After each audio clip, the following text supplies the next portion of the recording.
It's all fine that we have our settings view controller and our settings view nib file, but how do we initialize and set up the modal view style? And that's what we're going to do now. We're going to initialize the modal view, set it up, and this is also how the view controller for the main view, MyPad World View Controller, will know about the new speed setting and change it accordingly. So in order to use these controllers and this nib file as a modal view, we need to initialize it and set it up. And we do that in MyPad World View Controller. We modify the code in both the header and the implementation file to add the method for initializing and setting up the modal view when the user taps the light info button. And we also add the code to change the speed. The first thing we do is we go to the header file and we need to import the settings view controller. So we do that with an import, and it already knows the name and helps us fill it out. And so what we're going to do is modify the declarations here to include the settings view controller declarations, and we're going to add the settings view controller delegate protocol so that we can use the delegates methods from the main view controller, the MyPad World View Controller. So here, right after UI V controller, we put in the delegate controller, settings view controller delegate. That way we are now adopting the protocols of the settings view controller delegate. And now we get to declare that we're going to use those delegates methods. We're going to declare them here. Change speed, double new speed. That's one. The other one is settings view controller. And you notice that Xcode's code completion has really completed just about all of it for us. And that's because it just picked up the protocol from the settings view controller.h file. So we've now declared the change speed and settings view controller did finish with change methods. Now we're going to add the code to initialize the modal view.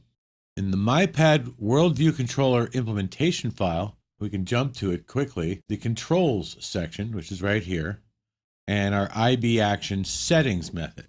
The settings method will initialize the modal view. So the first thing we'll do is initialize that view inside the settings method. Settings view controller is the controller, alloc to allocate it, and initialize with nib name settings view controller, and the bundle is nil. So that initializes the settings view controller. Now we need to use something from the UI view controller class. It's the modal transition style property to set the transition to use when the modal view appears. So controller modal transition style is UI modal transition style. Now we have a bunch of choices here. For example, we could choose partial curl, in which one corner of the current view curls up to reveal the modal view underneath. And then when the user leaves the modal view, the current view uncurls to its original position. But I think what we want to use for this is a flip horizontal, which does a horizontal 3D flip from right to left, which is a fairly standard transition. Now we're going to do the controller modal presentation style. The presentation style property that specifies the appearance of the modal view on the iPad. The options for this property let you present the modal view so that it fills the entire iPad display or only part of the display. We're going to use UI modal, and you can see all the presentation styles appearing in a menu for us to choose from. We're actually going to choose form sheet. The others were full screen, which uses the entire display, which is good for something that is complex, such as maybe choosing a Genius mix from your music playlists in the iPod app. Another one is page sheet, which offers a fixed width of 768 points. The sheet height is the current height of the display.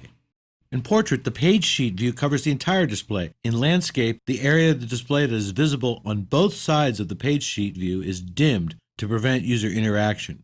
Some apps use this style for composing a text message or note. Current context is an option that uses the same size as its parent view. This style is good for displaying a modal view within a split view pane, popover, or other view that doesn't fill the display.